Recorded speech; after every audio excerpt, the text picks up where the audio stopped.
Long before the first cities rose or any written word was carved, ancient peoples engineered landscapes of ritual and wonder. This is a journey to 25 of the most astonishing sacred spaces ever built by societies without writing, without urban life, and without modern tools. How did they move stones the size of buildings, align them to the sun and moon, and pass down their knowledge for centuries through nothing but spoken word? Stay to the end, and you will see that human ambition and collective belief can achieve what seems impossible, even without the foundations of civilization we take for granted. What drives a people to reshape the world around them in service of the unseen? In southeastern Turkey, that question finds its oldest known answer.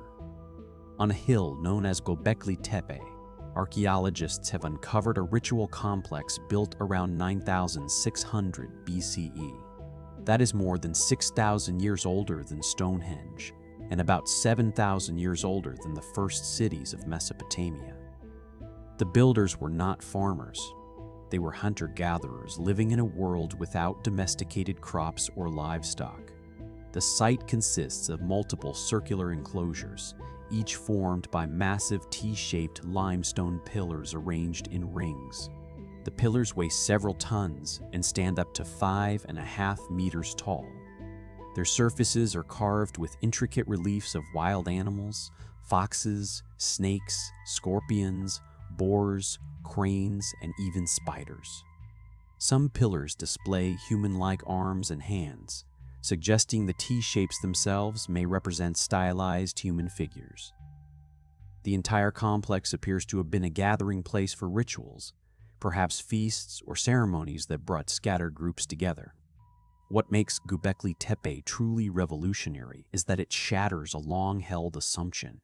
For decades, researchers believed that complex monumental architecture only emerged after people settled into agricultural communities with surplus food and organized labor. But here, before the invention of farming, these hunter-gatherers somehow organized the quarrying, carving, and transport of these massive stones. They arranged them in geometric circles, aligned them with celestial events, and used them for generations. Then something strange happened. Around 8000 BCE, the people who built Göbekli Tepe deliberately buried the entire site. They filled the enclosures with rubble, stone chips, and discarded tool fragments, sealing the pillars upright inside. This careful burial preserved the structures for millennia. Why they did this remains a mystery. Maybe it was part of a ritual closing, or a way to protect sacred ground. Or perhaps new beliefs made the old place obsolete. Ongoing excavations continue to reveal new enclosures and artifacts. Each year, our understanding of the Neolithic transition shifts. Göbekli Tepe shows that the human impulse to build sacred spaces, to gather in worship and celebration, may have been a driving force that led to settled life, not the other way around. The drive to create something bigger than oneself came first. The cities and writing followed much later. On the other side of the world, a very different kind of ritual landscape took shape over centuries. In southern England, a circle of massive stones rises from a grassy plain. Stonehenge is perhaps the most famous prehistoric monument on Earth, and its construction began around 3000 BCE. That is roughly 5,000 years ago, long before the Romans, before the Celts, and long before any written records existed in Britain. The first builders did not start with stone. They dug a circular ditch and piled up earth banks, creating a henge enclosure about 100 meters across. Inside that ring, they placed a circle of wooden posts, or perhaps smaller standing stones, now long gone. This early phase was already a monumental undertaking, requiring organized labor and careful planning. But the most dramatic changes came later. Around 2500 BCE, the builders transported 80 blue stones all the way from the Preseli Hills in Wales, nearly 240 kilometers away. Each blue stone weighs between 2 and 5 tons. How they moved them remains a subject of debate. Some suggest they were dragged over land using rollers and sledges, while others propose they were floated down rivers and along the coast. Once at the site, the bluestones were arranged in a double circle. Then, decades or centuries later, came the sarsen stones. These giant sandstone blocks, each weighing up to 30 tons, were quarried from the Marlborough Downs about 30 kilometers north. The builders shaped them with stone hammers, raising them upright and then placing horizontal lintels on top, locked together with mortise and tenon joints. The result was a ring of 5 enormous trilithons, each one a pair of uprights capped with a lintel. The entire structure was aligned with the rising sun on the summer solstice and the setting sun on the winter solstice. That alignment was no accident. The central axis of Stonehenge points directly to the northeast, where the sun rises on the longest day of the year, and from the opposite direction, the monument frames the sunset on the shortest day. This precision implies that the builders understood the solar cycle intimately. They could track the turning of the seasons, perhaps for ceremonial calendars or to mark times for planting and harvest. But the function of Stonehenge likely went beyond astronomy. Some researchers think it was a healing center where people came to be cured by the bluestones, which were believed to have magical properties. Others see it as a place for ancestor worship or a gathering ground for tribes to renew alliances, feast, and perform rituals. The surrounding landscape supports these ideas. Hundreds of round barrows, burial mounds dating from the same period, dot the hillsides around Stonehenge. An avenue lined with banks and ditches leads from the monument to the river Avon, suggesting processions and ceremonial movement. And nearby sites like Durrington Walls, a massive timber circle and settlement, indicate that thousands of people gather here during feasts. All of this was accomplished by a society without writing, without bronze, without any of the tools we associate with complex civilization. They passed down their knowledge through oral tradition, through apprenticeship, through careful observation and repeated rituals. The stones themselves became a lasting record of their beliefs and their ingenuity. And yet Stonehenge holds secrets we are still uncovering. Each new excavation, each buried fragment of bone or charcoal, offers a glimpse into a world that left no words, only stones. In Ireland, a passage tomb older than Stonehenge's stone circle still stands. Newgrange rises from the green hills of County Meath, built around 3200 BCE, a full 5,200 years ago. That makes it older than the pyramids of Egypt. It is a massive mound of earth and stone, about 80 meters across and over 12 meters high, covering nearly an acre. The builders carefully layered turf, rubble, and watertight clay, then faced the entire front with a gleaming wall of white quartz, feldspar, and granite cobbles. That facade would have shimmered in the sunlight, a beacon visible from miles away. At the entrance, a single massive stone carved with spirals and lozenges marks the threshold. Beyond it, a narrow passage just under a meter wide leads 20 meters into the heart of the mound, ending in a cruciform chamber with a corbelled stone roof that rises 6 meters high. That roof is a marvel of engineering. Thousands of stone slabs overlap inward, each one slightly smaller than the one below until they meet at the top. No mortar was used. The weight of the mound presses down on the stones, locking them in place. The chamber has remained completely waterproof for more than 5,000 years. Not a single drop of rain has penetrated the interior, a testament to the builder's deep understanding of drainage, load distribution, and material properties. But the most astonishing feature lies above the entrance, a narrow slit called the roof box. A carefully constructed opening in the stonework allows a single shaft of sunlight to enter the passage for just a few minutes each year. That moment occurs at dawn on the winter solstice, the shortest day of the year. For exactly 17 minutes, the sunbeams travel the length of the passage, illuminating the central chamber and the carved spirals on the stone basin within. This was no accident. The alignment is precise, requiring generations of observation to establish. The builders knew the solar cycle intimately, and they designed Newgrange to capture and celebrate the turning of the year, the promise of light returning after the darkness. The spirals themselves, especially the triple spiral carved on the chamber stone, are among the most iconic symbols of prehistoric art. Their meaning remains unknown. Some suggest they represent the cycles of life, death, and rebirth, or the passage of time, or the journey of the sun through the underworld. Whatever their purpose, they were carved with skill and intention, tools of flint and stone, shaping a message that outlasted the culture that created it. Newgrange is not alone in this landscape. It is part of a vast ritual complex known as Brú na Bhinn, which includes two other massive passage tombs, Noth and Douth, and dozens of smaller satellite sites. Together they form one of the most important prehistoric landscapes in Europe. Noth alone contains over 200 decorated stones, more than any other Neolithic site. The entire region along the River Boyne was a center for ceremony, gathering, and the honoring of those who came before. The people who built Newgrange did not live in cities. They did not use writing. They were farmers and herders who organized their labor across generations. Yet they conceived and executed a structure that survived the rise and fall of empires, wars, and centuries of weather.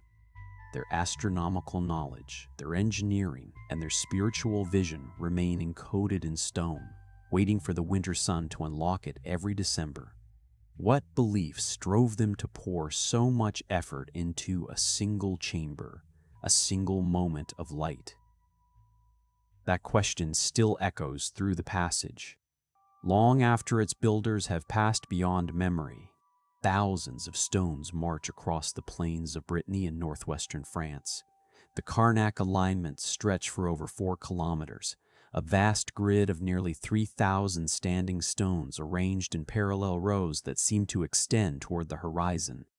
These menhirs were erected between 4500 and 3300 BCE, making them contemporaries of the earliest phases of Newgrange and several centuries older than the Great Sarsen Circle at Stonehenge. What makes Carnac different is not just its size, but its rigid geometry. The stones are grouped into 3 main clusters: the Manek alignments with 11 rows, the Kermario with 10, and the Kurlskan with 13. Within each cluster, the rows run roughly east to west, and the stones gradually decrease in height from the western ends, where some reach 4 meters, to the much shorter stones in the east. This deliberate tapering suggests the builders followed a carefully conceived plan. Yet for all this order, not a single written word survives to explain their purpose. The people who raised these stones left no records.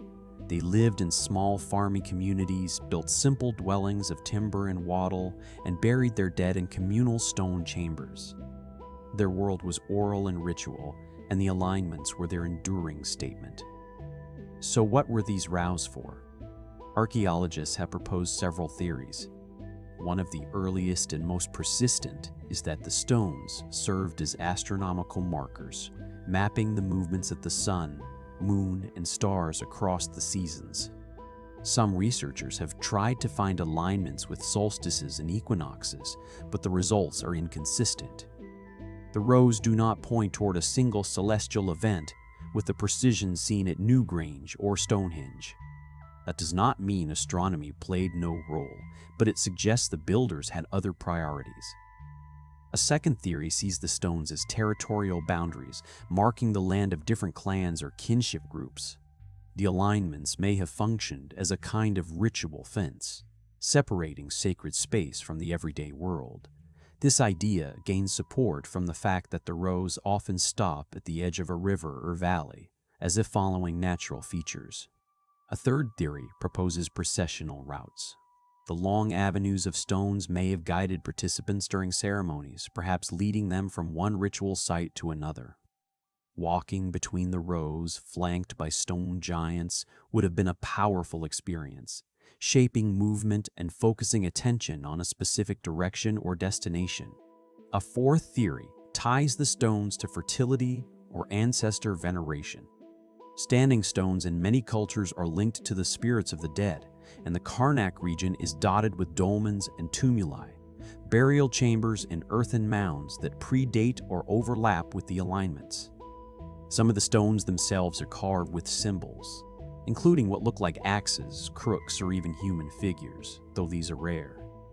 The sheer number of stones, 3,000 in the main alignments, plus countless others scattered across the landscape, represents an enormous investment of labor. Quarrying the granite and schist blocks from nearby outcrops, transporting them sometimes several kilometers, erecting them upright, and maintaining the straight rows over generations required a well-organized society. The people must have gathered in large seasonal groups, sharing food and work, reinforcing their bonds through a common purpose. And still the central mystery remains. Why did they arrange the stones in such strict lines? Why did they decrease in height?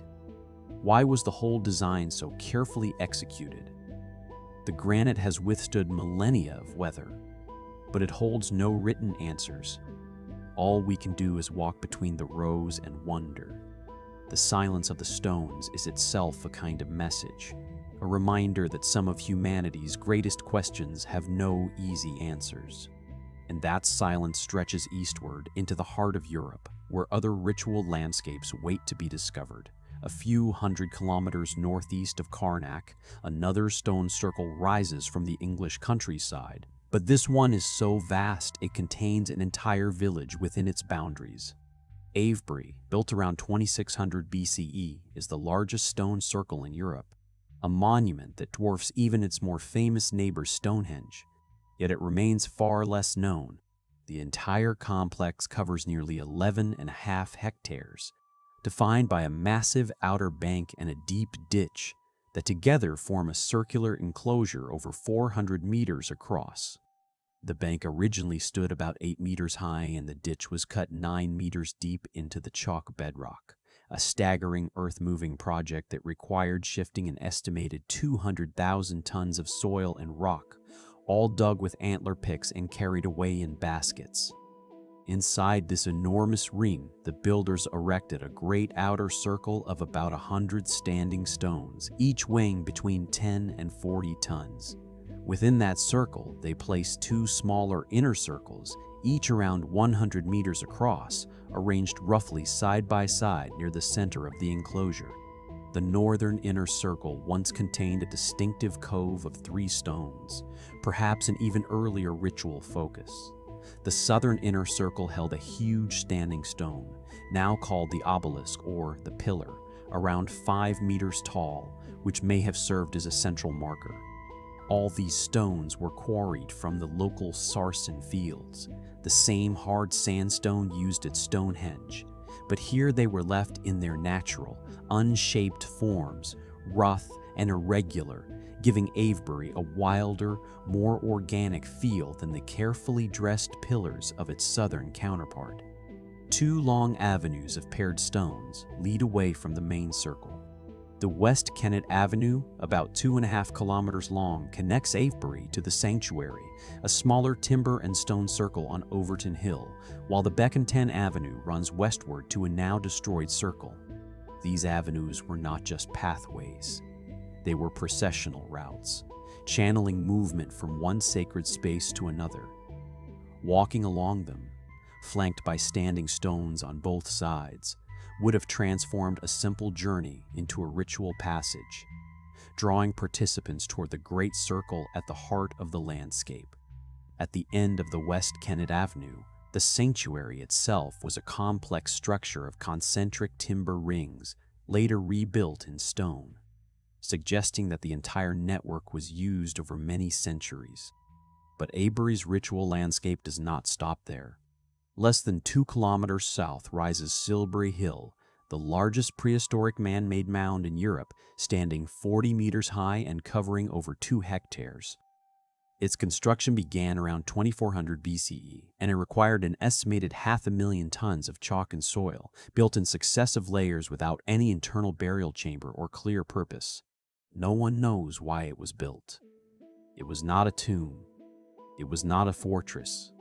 It was simply a giant white hill, a deliberate scar on the landscape that must have been visible for miles. Some researchers think it was a territorial marker, a gesture of power and unity. Others see it as a platform for ceremonies or a symbol of the earth itself, a counterpart to the stone circles. The proximity of Silbury Hill to Avebury suggests the two were part of a shared ritual vision, but their exact relationship remains a mystery.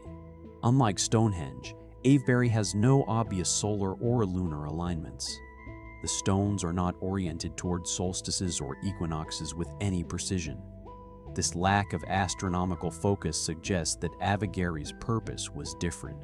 It may have been a gathering place for large communities, a venue for feasting, trade, marriages, or seasonal festivals that brought people together from across the region.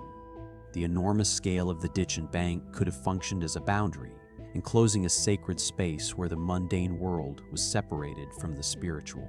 Inside that ring, the standing stones themselves may have embodied ancestors or spirits, silent witnesses to the rituals performed among them.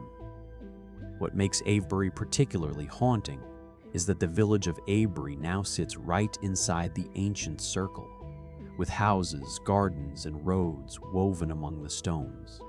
For centuries, locals saw the great boulders as obstacles or even hazards, and many were buried or broken up for building materials during the medieval and early modern periods. In the 1730s, a local landowner ordered many of the stones to be toppled and buried or smashed, partly for religious reasons and partly to clear land for farming. It was only in the 20th century that archaeologists began to re-erect some of the fallen stones and map the original layout. Today, visitors can walk through the village, past the church and the pub, and find themselves among megaliths that have stood for over 4,000 years.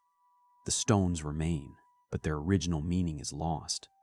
Avebury survives as a landscape of quiet wonder, a testament to a society that organized itself for communal action, shaped the earth on a massive scale, and left no written explanation for its work.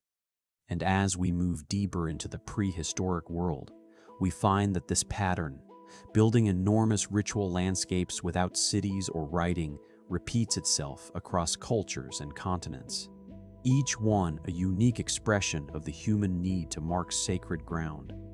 Thousands of kilometers away from the green fields of England, in the heart of the Egyptian desert, lies a stone circle older than the pyramids. Nabta Playa, built around 5500 BCE, is a ritual landscape that predates the first pharaohs by more than 2,000 years. Today, the site sits in a barren, waterless stretch of the Sahara, but at the time of its construction, the region was a seasonal grassland. Monsoon rains filled a large, shallow lake or playa each summer, transforming the desert into a temporary savanna where herds of cattle, gazelle, and wild ass grazed. The people who built Nabta Playa were not settled farmers. They were nomadic pastoralists, moving with their cattle across vast distances, following the rains and the grass. Yet they found the time, the labor, and the vision to erect a stone complex that still stands after 7,000 years. At the heart of the site lies a circular calendar stone, a ring of roughly shaped sandstone blocks arranged around a central grouping of larger stones. The circle is about 4 meters in diameter, and its layout is anything but random. 4 pairs of stones, set at right angles to each other, form 2 sight lines that point directly north, south, and east-west. Even more striking, 2 of the stones align precisely with the rising sun on the summer solstice. This is the first known astronomical alignment in Egypt, crafted by a people who had no writing, no cities, no metal tools. They observed the longest day of the year and marked it in stone, perhaps to time their seasonal movements, to know when the rains would come and the lake would fill, or to hold ceremonies that celebrated the return of life to the desert. The alignment goes deeper than just the solstice. Other stones in the complex point toward the direction of the water table, the underground sources that sustain the playa during the dry months. This suggests that the builders understood hydrology as well as astronomy. They knew where to dig wells, where to find water when the rains failed, and they preserved that knowledge in the layout of their ritual space. Nabta Playa was not just a calendar. It was a living map of survival, a fusion of practical wisdom and sacred meaning. And ritual was central to the site. Archaeologists have found evidence of large-scale feasting, with the remains of cattle bones, pottery, and hearths scattered around the stone structures. People came here not just to observe the sky, but to gather, to eat, to share stories, to renew the bonds that held their mobile communities together. The stones themselves may have been platforms for offerings or markers for dances and processions.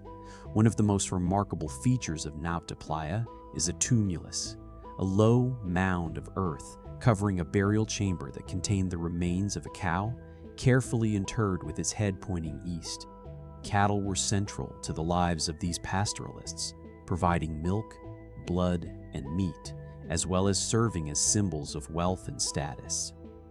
The cow burial suggests a religious significance, a precursor to the later Egyptian worship of the goddess Hathor, who was often depicted as a cow or a woman with cow horns. Here in the desert, over 2,000 years before the first dynasties, we see the earliest stirrings of that tradition, a reverence for cattle that would echo through Egyptian mythology for millennia. The entire complex at Nabta Playa includes not only the calendar circle and the cow tumulus, but also several other stone alignments and a large flat slab that may have served as an altar or a ritual platform. The builders shaped the stones using only harder rocks as hammers, and they quarried the sandstone from outcrops several hundred meters away. They carried each stone, many weighing several hundred kilograms, across the desert and set them upright with meticulous care. That effort tells us that this place mattered deeply, that it was a fixed point in a world of movement, a sacred anchor where nomads returned year after year to mark the turning of the seasons. But Nabta Playa holds a final mystery. Around 4800 BCE, the climate shifted. The monsoon belt moved south, and the rains failed. The lake dried up, and the grasslands turned back to desert. The people who built the calendar circle moved away, probably following the water southward into the Nile Valley, where their descendants would eventually lay the foundations of pharaonic civilization. They left the stones behind, standing silent in the sand, a record of a lost world. For thousands of years, the circle was buried by drifting dunes, hidden from view until satellite imagery and archaeological surveys rediscovered it in the 1970s. Today, it stands as a monument, not to kings or conquerors, but to the ingenuity and faith of a people who lived under an open sky and read their future in the stars. On the banks of the Mississippi River, a prehistoric people constructed a giant earthwork without any sign of rulers or kings. Poverty Point, built in what is now northeastern Louisiana between 1700 and 1100 BCE, is the largest archaic period ritual complex in North America.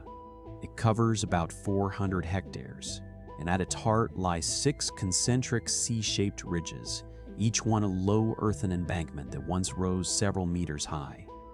These ridges form a series of half-circles, open to the east, with the innermost ridge enclosing a broad plaza. From the air, the whole layout resembles a giant target. But the builders had no firearms, no metal tools, no draft animals. They shaped the earth using only digging sticks, baskets, and their own hands, moving an estimated 1 million cubic meters of soil. At the western edge of the site, just beyond the outermost ridge, stands Mound A. This is the largest single structure at Poverty Point, a flat-topped earthen pyramid that rises about 22 meters above the surrounding floodplain. Its base covers an area larger than a football field, and its sides slope steeply upward, suggesting it served as a platform for ceremonies or gatherings. The top of Mound A is not flat but irregularly shaped, perhaps because it was never finished, or because its final form was deliberately asymmetrical. Several other mounds dot the landscape, including a conical mound and a low circular ridge that may have been used for storage or ritual feasting. The arrangement of the ridges and mounds is anything but random. Archaeologists have found that the major axis of the site aligns with the rising sun on the summer solstice, and other sight lines point toward the winter solstice sunset and the northernmost rising point of the moon. This precision suggests that the builders were keen observers of the sky, tracking seasonal changes to time their ceremonies and perhaps their seasonal movements. But what makes Poverty Point truly remarkable is the society behind it. There is no evidence of a ruling class, no palaces, no elite burials with rich grave goods, no signs of warfare or fortifications. The people who built this complex lived in small, egalitarian communities scattered across the region. They did not practice permanent agriculture. Instead, they hunted, fished, gathered wild plants, and cultivated small plots of squash and gourds. Yet they managed to coordinate the labor of hundreds, perhaps thousands, of people over generations to construct this enormous earthwork. The scale of the undertaking is even more astonishing when you consider the trade network that supported it. Poverty Point was not just a local project. Exotic materials found at the site come from hundreds of kilometers away.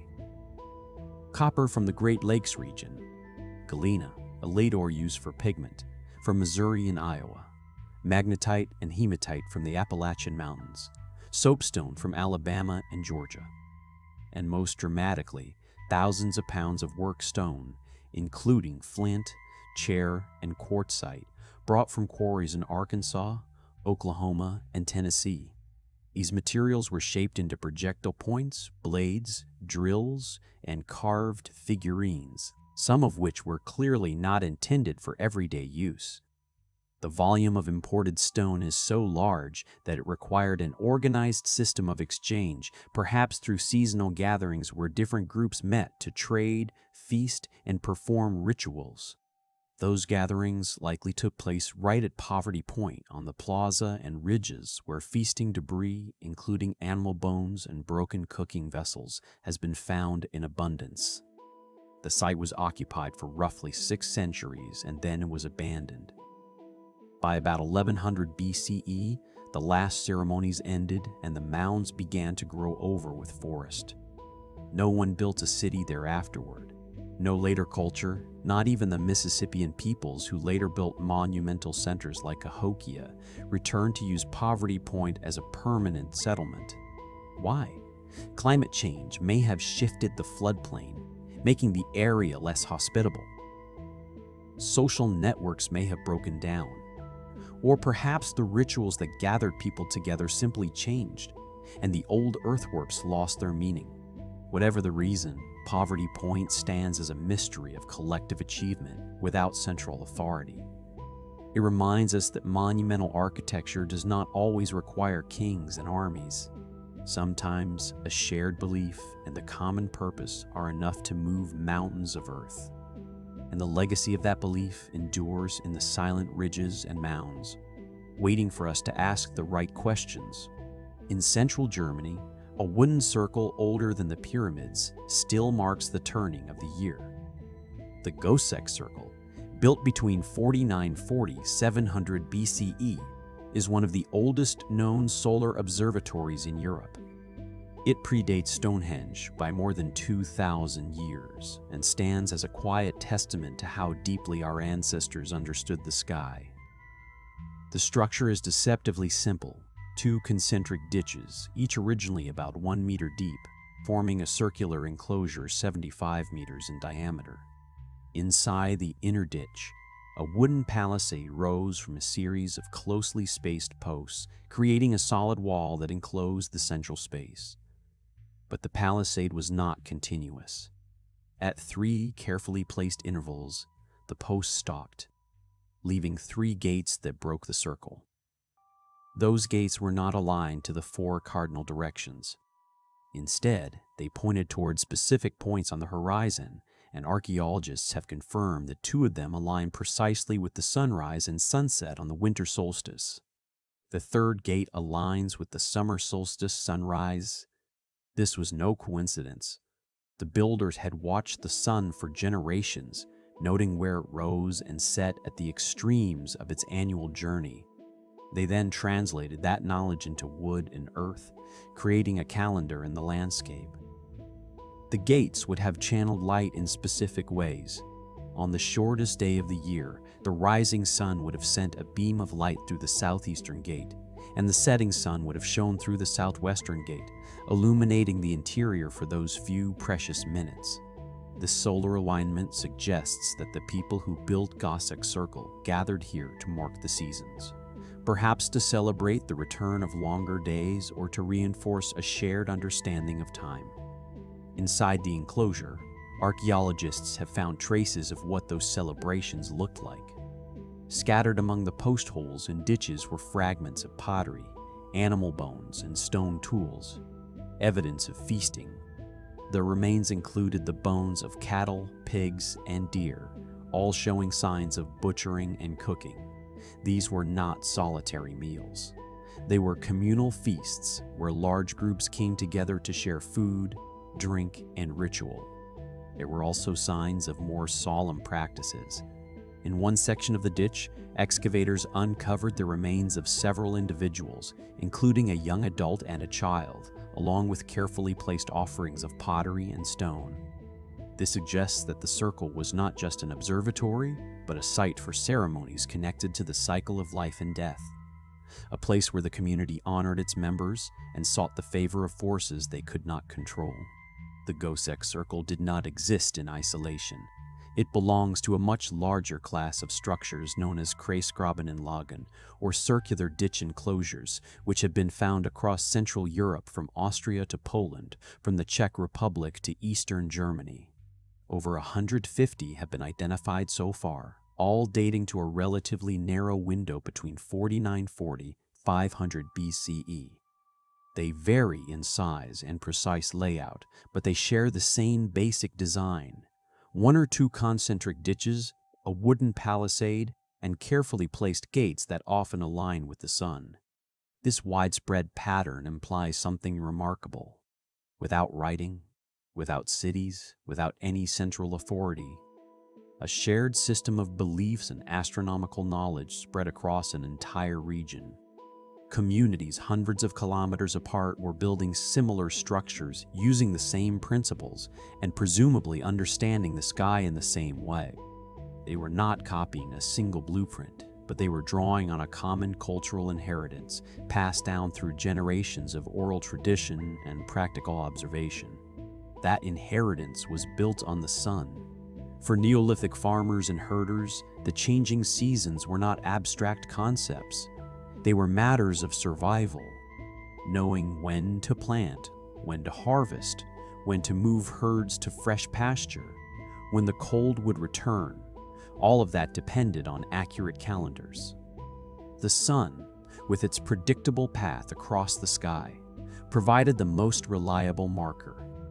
The Kreisgrabenanlagen were not just observatories, they were sacred calendars, binding together practical knowledge with ritual meaning. The Göbekli Circle itself was used for perhaps a century or two, and then it was abandoned.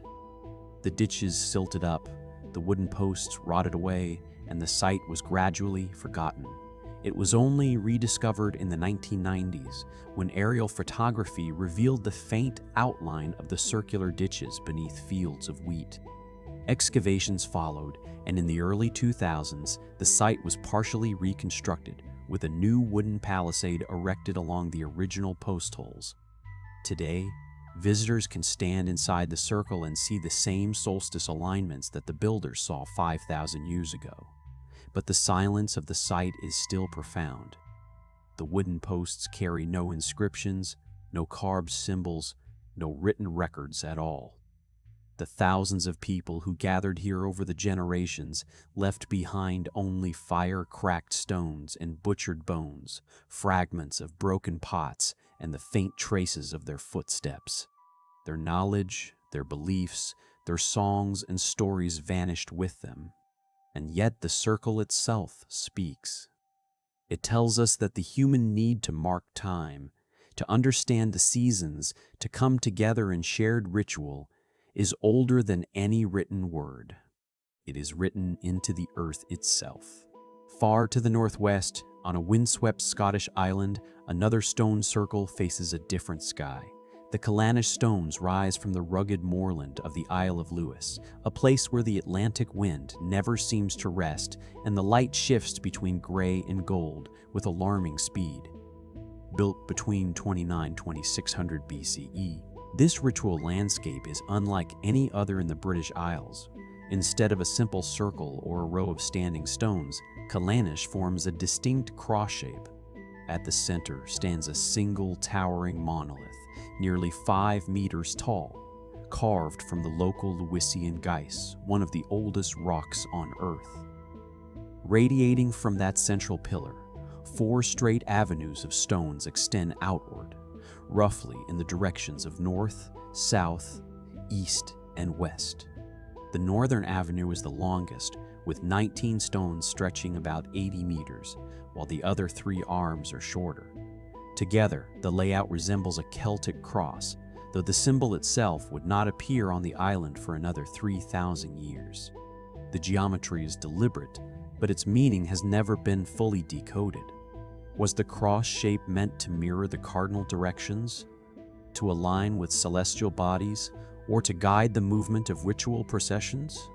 The arrangement strongly suggests processional use. The long northern avenue would have channeled participants toward the central monolith where ceremonies could take place within the circle itself. Walking between those flanking stones, with the sky opening above and the horizon stretching to the sea, would have created a powerful sense of passage, a journey from the everyday into the sacred. But the most astonishing feature of Callanish is its relationship with the moon. Unlike Stonehenge, which is primarily aligned with the sun, Callanish is oriented toward the southern moon, specifically toward the major lunar standstill, a rare event that occurs only every 18.6 years. During a major standstill, the moon reaches its most extreme southern rising and setting points on the horizon, rising and setting far to the south of where it normally appears. At Callanish, the southern avenue aligns almost perfectly with the position of the moon at its most extreme southern rise. This means that for a brief period every 2 decades, the full moon would have appeared to skim along the tops of the stones, rising out of the southern hills and rolling across the landscape like a great silver wheel. The effect would have been breathtaking, a celestial spectacle that tied the sacred space to the deepest rhythms of the heavens. The island's later inhabitants did not forget this power. When Christianity came to the Hebrides in the early medieval period, the Callanish stones were not destroyed or dismissed. Instead, they were reinterpreted. Local tradition held that the stones were once giants who refused to convert to Christianity and were turned to stone as punishment. Another legend claimed that the central monolith was a petrified saint.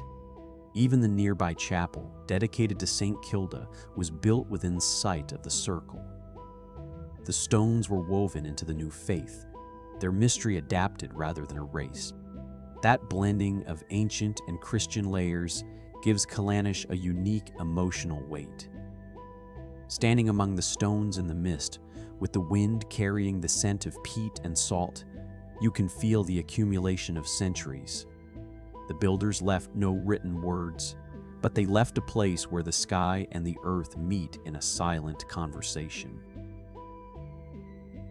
The stones are not merely markers, they are witnesses. They have seen the moon rise at its extreme, have watched generations walk the avenues, have heard the prayers of druids and saints, and now they stand in the quiet, waiting for the next rare night when the moon returns to its ancient alignment. And that alignment, that connection between a small island and the slow dance of the moon, reminds us that these ritual landscapes were never just local curiosities. They were part of a vast, unspoken understanding of the universe. From the lonely stone cross of Callanish, we sail south across the Atlantic, past the coasts of Iberia and into the heart of the Mediterranean, to an island where the oldest freestanding stone structures in the world still stand. On the small island of Gozo, part of the Maltese archipelago, the Ġgantija temples rise from the rocky landscape, built around 3600 BCE. That is more than 500 years before the Great Pyramids of Egypt and over 1,000 years before the earliest stone circles of Britain. Here, on an island barely 14 kilometers long, a society without metal tools, without writing, and without any form of centralized government, erected temples from limestone blocks weighing upwards of 50 tons. The name Batija itself means belonging to the giants in Maltese, a fitting tribute passed down through oral tradition, for only giants could have moved such stones, or so the stories claimed. The temple complex consists of two adjacent structures, each with a distinctive trefoil layout. That means the interior is shaped like a three-leaf clover, with a central corridor leading to three separate apses or semicircular chambers, arranged in a pattern that resembles a human figure, or perhaps a representation of the Great Mother, a fertility deity widely worshipped across the ancient world. The outer walls were built using the corbelling technique, where each successive layer of stone projects inward, creating a roof that was once covered with earth and thatch. Those walls still stand, in some places over 6 meters high, a testament to the engineering skill of a people who had only stone hammers and bone picks to shape the hard limestone. The sheer scale of the undertaking is staggering. The largest blocks at the rear of the southern temple weigh around 50 metric tons. Quarrying, transporting, and lifting them into place required careful organization, a well-fed labor force, and a shared sense of purpose that transcended mere survival. The builders had no draft animals, no wheels, no cranes. They used ramps, levers, and sheer muscle power, moving each block inch by inch across the uneven terrain. Inside the temples, archaeologists have found evidence of ritual practices that continued for centuries. Altars carved with spiral motifs stand in the apses, and offering tables bear the remains of animal bones, suggesting that ceremonial offerings were a central part of worship. Small clay figurines, many depicting women with pronounced curves, have been discovered, pointing to a fertility cult that honored the cycles of birth, growth, and regeneration. Some of these figurines are broken, perhaps deliberately as part of a ritual that marked the end of one cycle and the beginning of another. The temples were not just places of worship, they were the heart of a community. The surrounding landscape contains the remains of villages, rock-cut tombs, and other smaller temple sites, all interconnected by pathways and terraces. The people who built and maintained Ġgantija were farmers and herders, living in small stone huts with thatched roofs, growing wheat and barley, raising sheep, goats, and pigs. They lived in a peaceful society. Not a single weapon has been found at any of the Maltese temple sites. No fortifications, no defensive walls, no evidence of conflict. The entire culture appears to have been organized around cooperation, ritual, and the shared veneration of the divine. That peacefulness makes the eventual abandonment of the temples all the more puzzling. Around 2500 BCE, after more than a millennium of continuous use, the temple builders simply stopped. The sites were slowly abandoned. The roofs collapsed, the walls crumbled, and the island entered a period of decline. No one knows exactly why. Climate change may have made farming more difficult, leading to food shortages. Soil erosion from overuse could have damaged the land. Or perhaps a new wave of settlers arrived, bringing different beliefs that made the old temples irrelevant. Whatever the cause, the people left no written records to explain their departure. They left only the stones, standing in silence, defying time. The Ġgantija temples remain a mystery wrapped in limestone.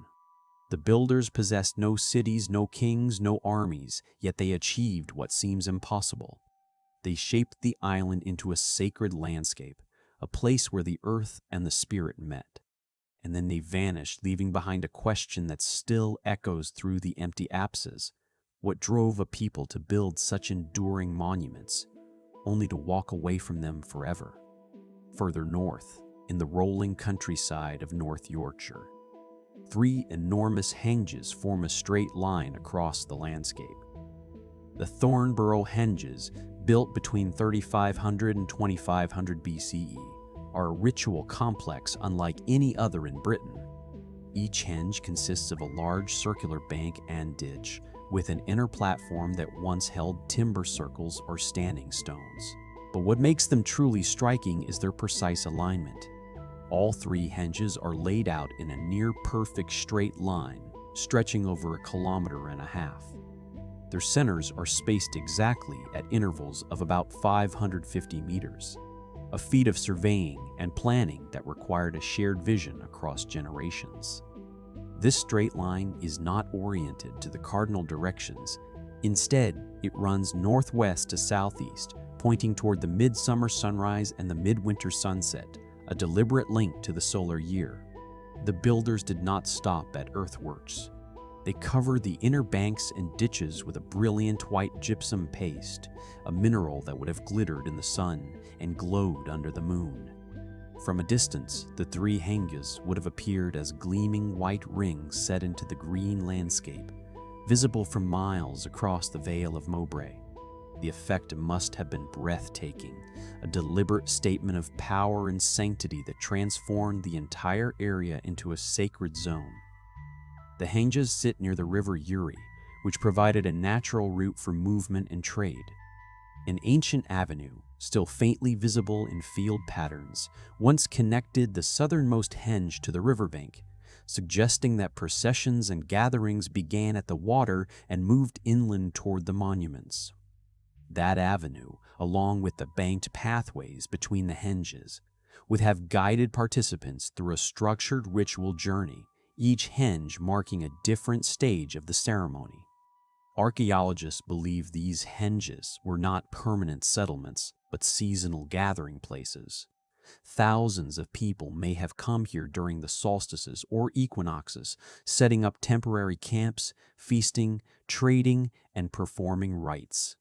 The remains of animal bones, broken pottery, and hearths found around the henges point to large-scale communal meals.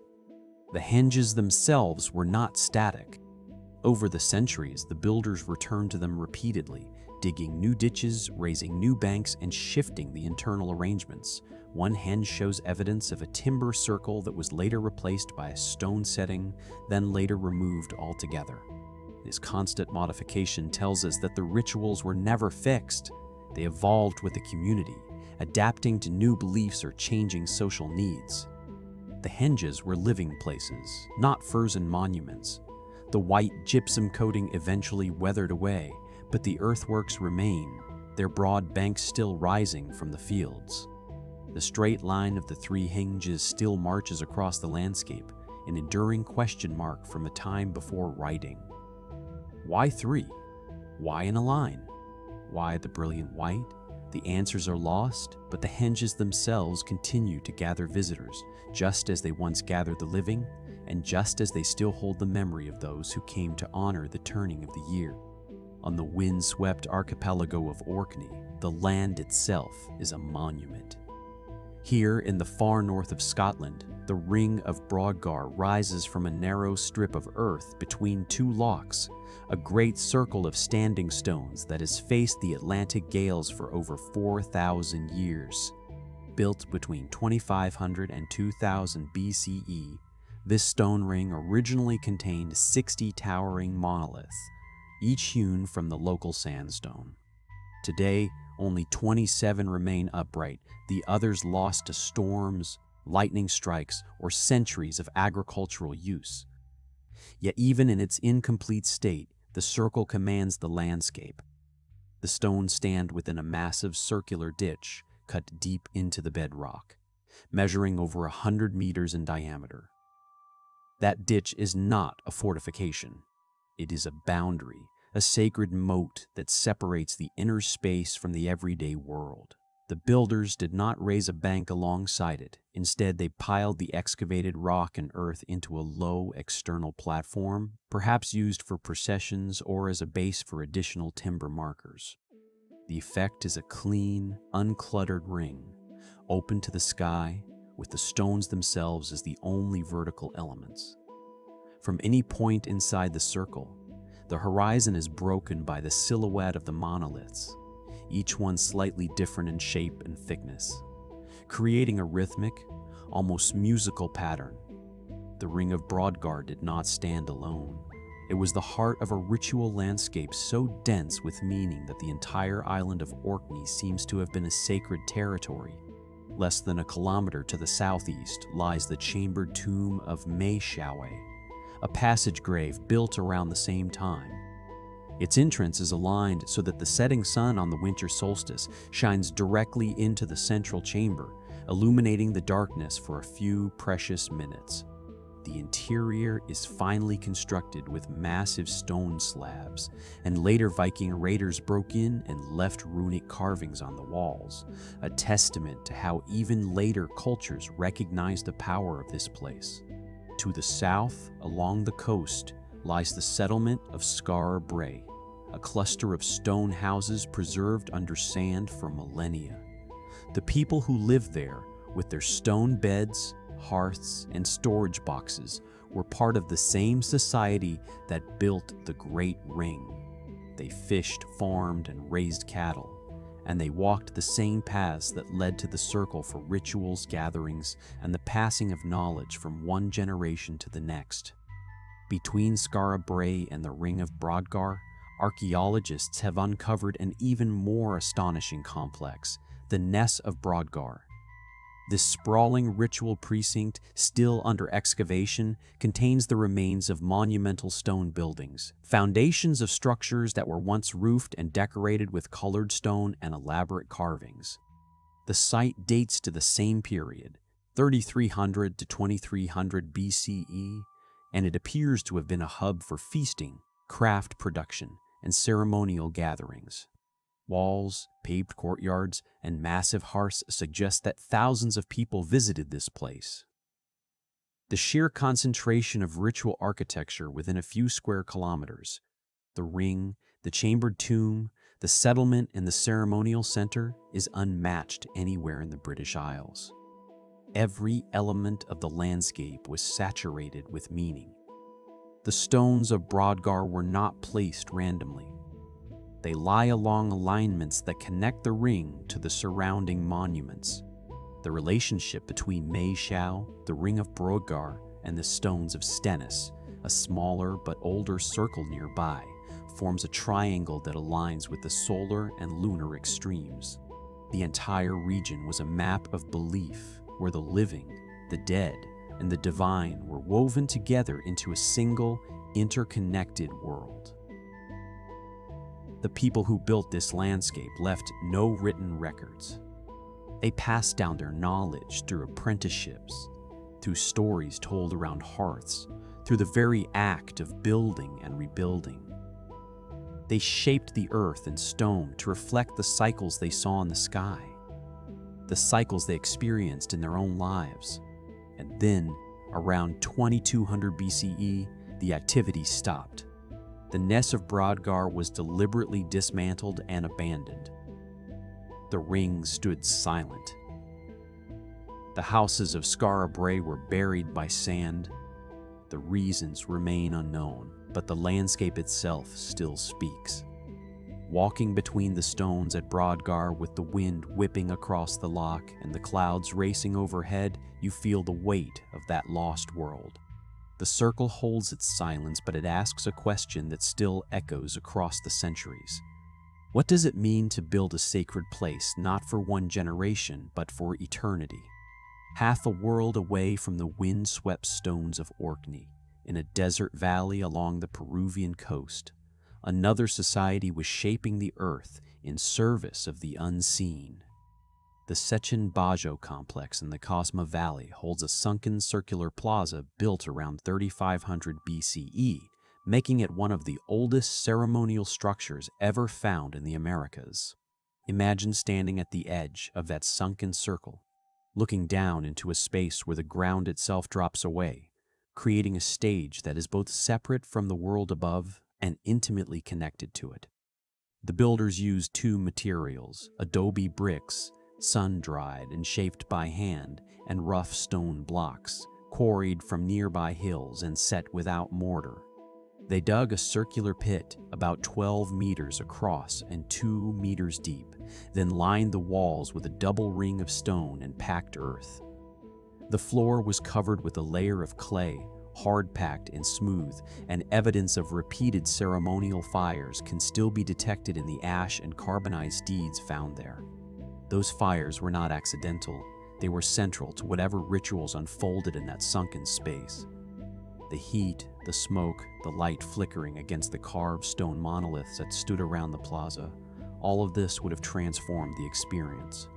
And those monoliths are what makes Sechen Bajo truly remarkable. Each one is a slab of granite or diorite, standing upright, carved with figures that seem to blend human and supernatural elements. The imagery is often described as warrior, priest iconography, but the figures are not necessarily violent. They are depicted with elaborate headdresses, staffs, and what appear to be ceremonial objects. Some hold what might be weapons, but the context is clearly ritualistic, not warlike. The expressions are calm, almost mask-like, suggesting these are not individual portraits, but archetypes, representations of authority that draws its power from the divine. The carvings themselves are deeply incised, showing remarkable skill with only stone tools. The figures stand in rows, facing the center of the plaza, as if they were silent participants in the ceremonies that took place there. Their purpose is still debated. Some researchers believe they represent ancestors, guardians of the sacred space. Others see them as mythological beings, part of a creation story that justified the social order. What is clear is that Sechen Bajo predates the more famous Chavin culture, which flourished in the Andes 1,000 years later. It also predates the earliest known writing in the Americas, which would not appear for another 2,000 years. This was a society without written records, without urban centers, without a centralized state, and yet it organized itself to build a monumental ritual plaza with a complex iconographic program. That tells us something profound about the emergence of social complexity. The plaza at Sechen Bajo was not a place for everyday life. It was a space for gathering, for performance, for the demonstration of power and belief. The people who built it lived in small settlements nearby, practicing early agriculture along the river valleys. But they came together here, perhaps seasonally, for events that reinforced their shared identity. The Sunken Plaza itself is part of a larger complex that includes platforms, mounds, and other enclosures, all still being excavated. The sheer effort required to quarry, carve, and transport those stone monoliths, some weighing several tons, hints at a society that could coordinate labor beyond the household level. And what is notable is the absence of any clear defensive features. No walls, no fortifications. The emphasis is on ceremony, not conflict. This suggests that the earliest forms of leadership in the region may have been ritual rather than military. Authority was expressed through the ability to organize labor, to command the building of sacred spaces, to interpret the will of the gods, not through the force of arms. The iconography of the warrior priest then may be less about actual warfare and more about the symbolic protection of the community and its cosmic order. The figures stand as sentinels, their regalia projecting a power that is both earthly and celestial. Yet for all this sophistication, the meaning of the carvings remains enigmatic. We do not know what the ceremonies looked like. We do not know what words were spoken or what stories were told. The smoke from those fires has long since dispersed. All we have are the stones, their silent figures still standing in the sunken plaza, waiting for someone to read their message. And as we leave Sechin Basho, we carry forward a question that echoes across all these ritual landscapes. How did societies without writing manage to transmit such complex knowledge, such precise astronomical alignments, such elaborate iconographic codes, from one generation to the next for centuries on end? The next site may help us glimpse an answer. On the other side of the Americas, a circular pyramid rose from the volcanic soil of what is now Mexico City. This is Quixoco, a ceremonial center built around 800 BCE, with earlier layers dating back to 1200 BCE. That places it centuries before the great city of Teotihuacan, before the earliest known Maya writing, and at a time when most of Mesoamerica was still seen as a land of small farming villages. Quixoco changes that picture. The pyramid itself is a four-tiered mound built from layers of adobe bricks, earth, and volcanic stone.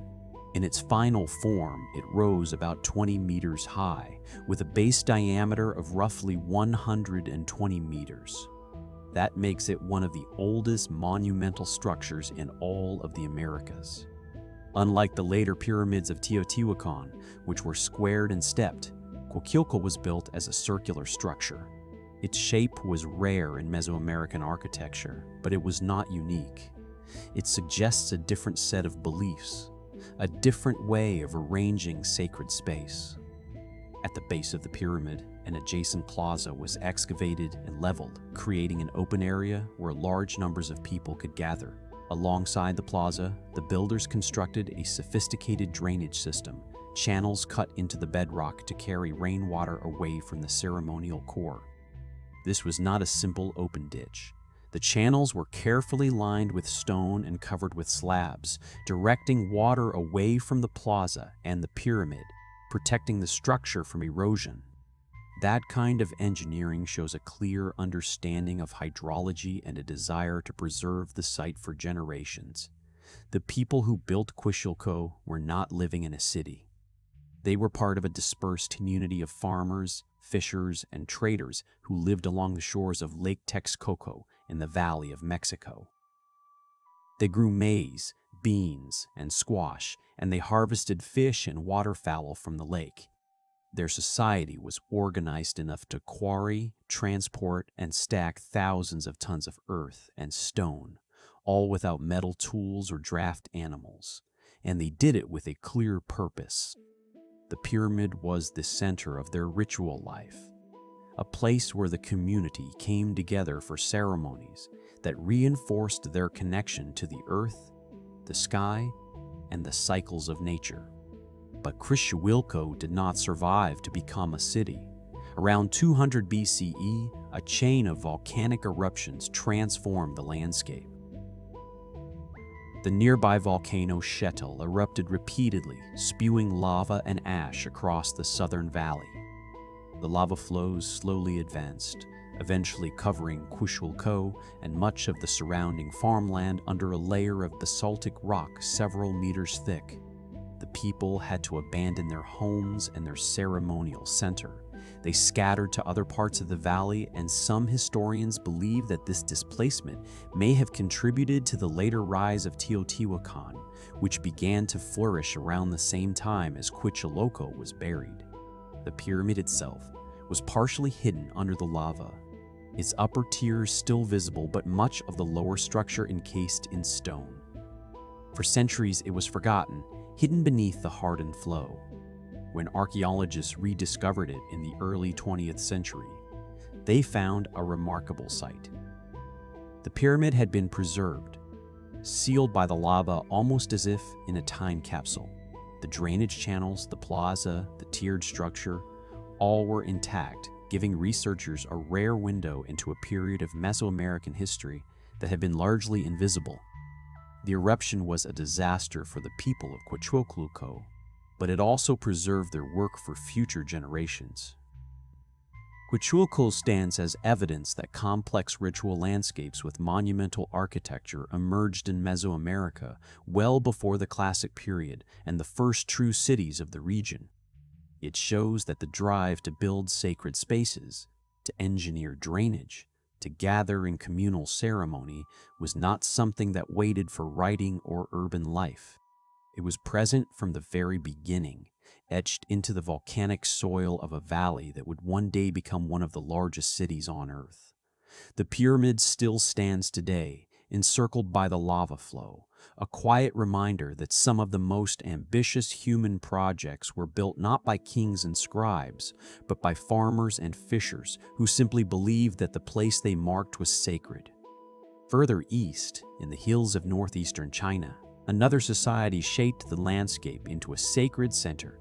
The Niuheliang ritual complex was built by the Hongshan culture between 3500 and 3000 BCE along the upper reaches of the Daling River in what is now Liaoning province. This was not a city.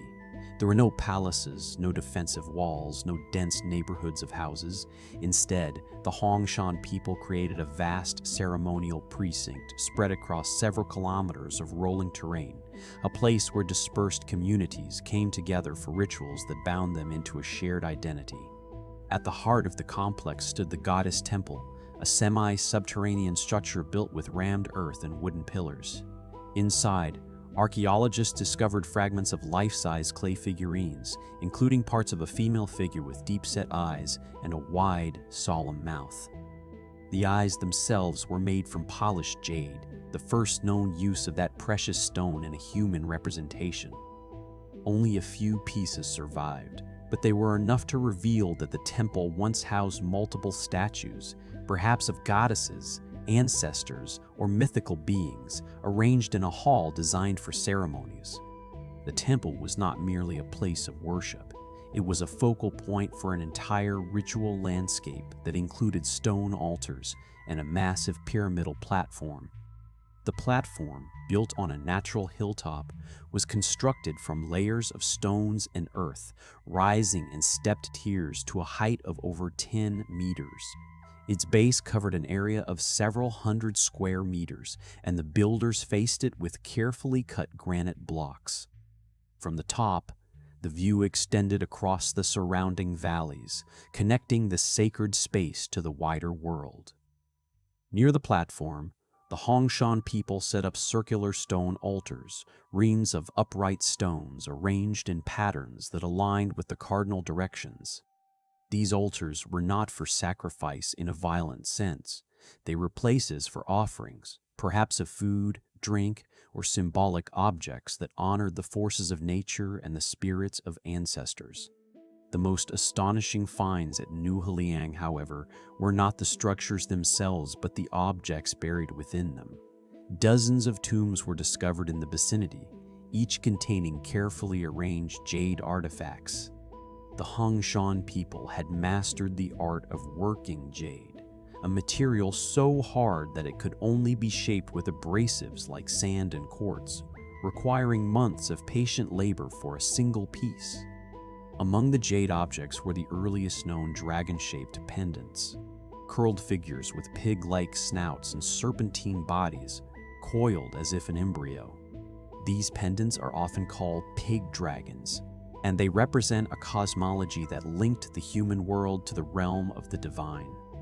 The dragon form would later become one of the most enduring symbols of Chinese civilization, appearing on oracle bones, bronzes, and imperial robes. Here at Niuheliang, it appeared in its earliest known form, created by a society that had no writing and no cities. Other jade pieces included flat, disc-shaped objects known as bai, oval rings called ju, and tube-like ornaments representing the sky, earth, and the connection between them. The quality and consistency of these carvings suggest that the Hongshan people had specialized artisans, individuals who dedicated their lives to mastering jade. The presence of such specialized labor, despite the lack of a full-time agricultural surplus or centralized state, implies that trade, ritual, and shared belief could support complex craft traditions. The jade objects were not just decorations. They were charged with meaning, probably used in rituals that marked important life events, the passing of seasons, or the renewal of the community's relationship with the cosmos. Niuheliang was active for about 5 centuries, and then it was abandoned. The structures were left to decay, the altars grew over, and the jade objects lay undisturbed in their tombs for nearly 5,000 years. When archaeologists rediscovered the site in the 1980s, it forced a fundamental rethinking of Chinese origins. For generations, the standard narrative held that Chinese civilization began in the Yellow River Valley with the Shang dynasty around 1600 BCE. The Shang had writing, bronze, and walled cities. They were considered the first true civilization in East Asia. Niuheliang proved that 1,000 years before the Shang, another culture had built monumental ritual landscapes, produced sophisticated jade art, and developed cosmological beliefs that would echo through later Chinese history. The Hongshan people were not the ancestors of the Shang. They were a separate cultural tradition, one that flourished in the northeast while the Yellow River Valley was still home to small farming villages. This meant that Chinese civilization did not have a single cradle. It emerged from multiple centers of cultural development, each contributing to the rich tapestry that would eventually unite under the first dynasties.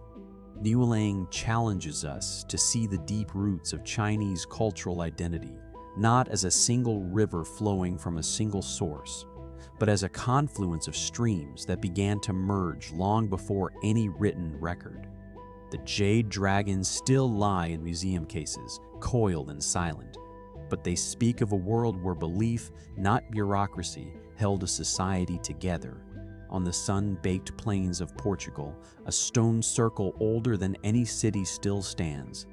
The Almendras Cromlech rises from the rolling hills of the Alentejo region, near the town of Avebury, and it is one of the largest megalithic monuments in the entire Iberian Peninsula. Unlike the solitary rings of Britain or the Rose of Brittany, this is a sprawling complex of 95 standing stones arranged in 2 distinct groups that shift in alignment as you move across the site. The builders did not erect it all at once. They returned to it over and over again, adding new stones, adjusting the layout, and reshaping the ritual space across more than 2,000 years. The earliest phase began around 6,000 BCE in the early Neolithic, when the first stones were raised in a rough oval. Later generations, around 4,000 BCE, expanded the circle into a larger, more ordered formation, aligning the stones with the rising and setting points of the sun during the equinoxes and solstices. The precision is unmistakable. Stand at the center on the morning of the spring equinox, and you will see the sun rise directly over one of the standing stones in the eastern arc. On the autumn equinox, the same alignment marks the sunset in the west. The builders had no writing to record these observations, no tools to measure angles beyond their own site, and no cities to coordinate the work. Yet they passed down knowledge of the sun's path for generation after generation, shaping stone to match the sky. The stones themselves are not uniform. Some are tall and slender, over 4 meters high. Others are shorter and rounder, shaped like natural boulders, left almost untouched. A few bear faint carvings, spirals, and lines that may represent the sun or the passage of time. They are scattered across a gentle slope, as if they grew from the earth itself, each one a marker in a sacred geometry that connected the community to the turning of the year. The people who built Almendras Cromlech were part of a wider megalithic culture that stretched from the Mediterranean to the Atlantic, a network of shared beliefs that expressed itself in stone across thousands of kilometers. Similar circles and dolmens appear in Spain, France, Ireland, and Britain, each one a variation on a theme: the circle, the alignment, the careful placement of massive rocks in relation to the sun and moon. This was not a single empire or a unified religion, but a common way of thinking about the order of the world. The builders likely gathered here for seasonal rituals, feasts, and ceremonies that marked the passage of time and the renewal of life. The space between the stones was for dancing, for offerings, for the recitation of stories that were never written down. Almenderskramlek was not a temple in the sense of a roofed building. It was an open sanctuary, alive with the wind and the light, a place where the community came to experience the universe directly. The stones did not need to be explained. They were the explanation. And then, around 2000 BCE, the additions stopped. The site was no longer modified. The rituals gradually faded.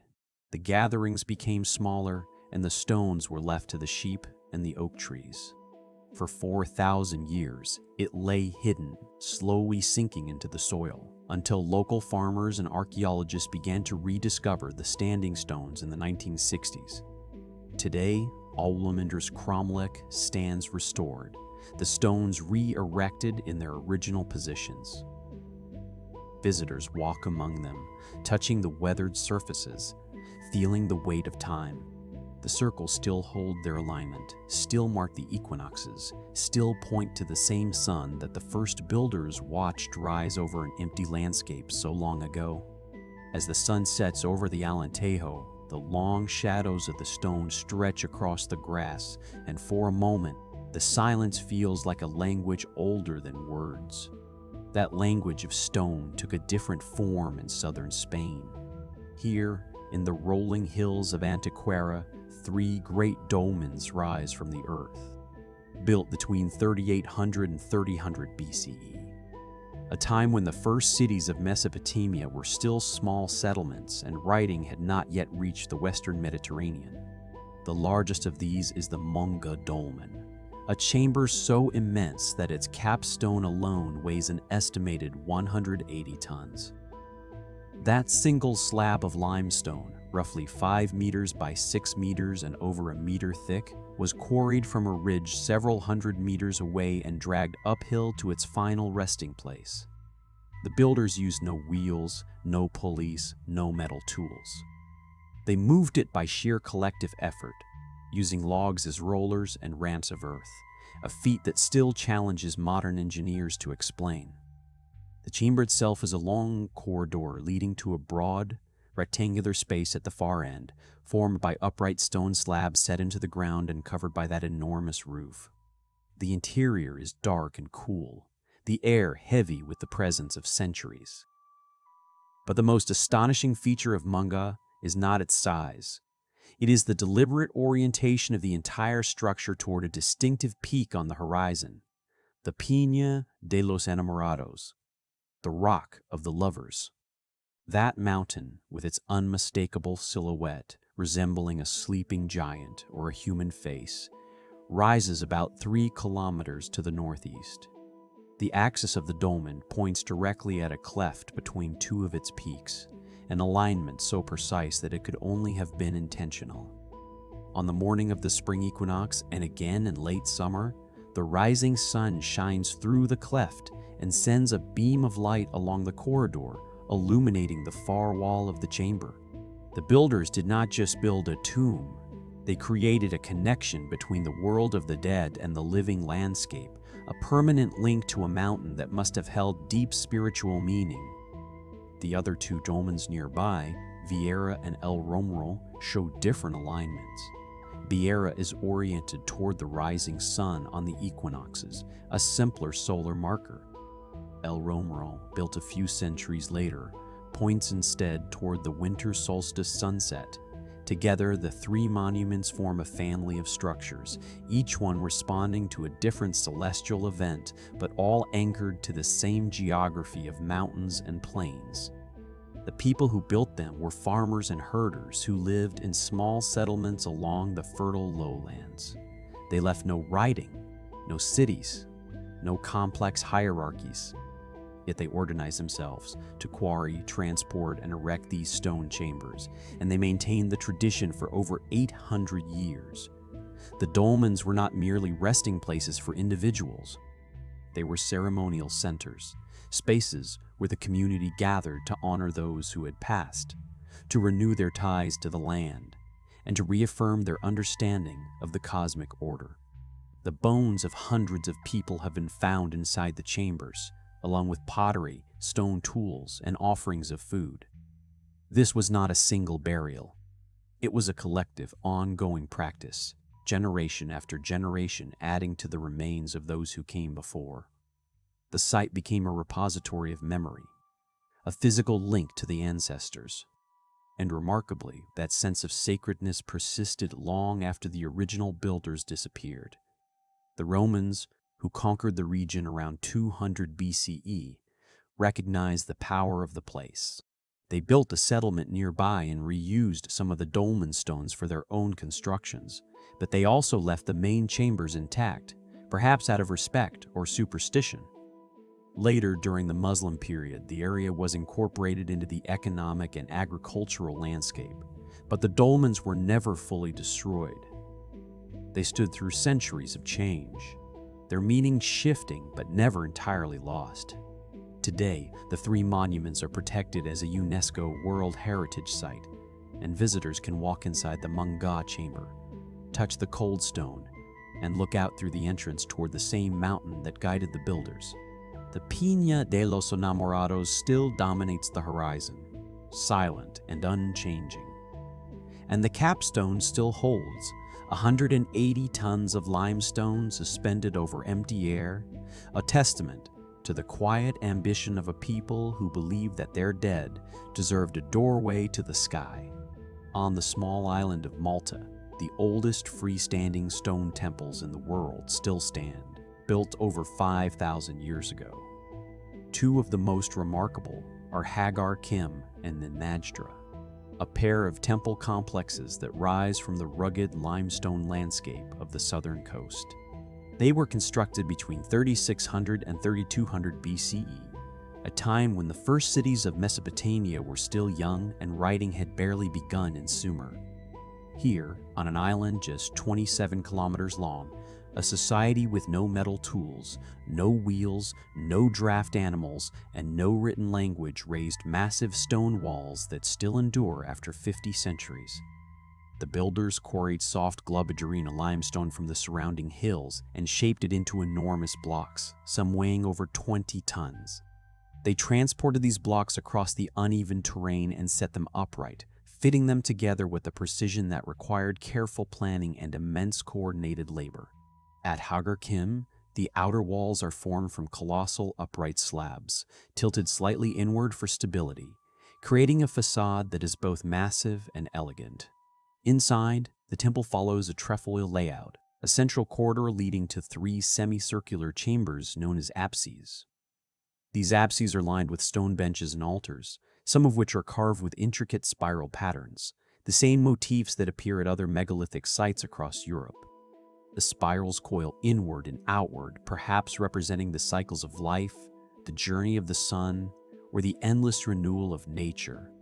The carvers used only harder stones as tools, patiently abrading the limestone to create these flowing shapes. The most dramatic temple, however, is Newgrange, which sits just a few hundred meters away, hugging the edge of a coastal cliff. Its builders oriented the entire structure toward the rising sun on the solstices and equinoxes. The lower temple is aligned so precisely that on the morning of the summer solstice, a beam of sunlight passes through the main entrance and illuminates a niche at the far end of the central chamber. On the winter solstice, the light strikes a different stone, marking the shortest day of the year. This was not a symbolic alignment meant to be guessed at.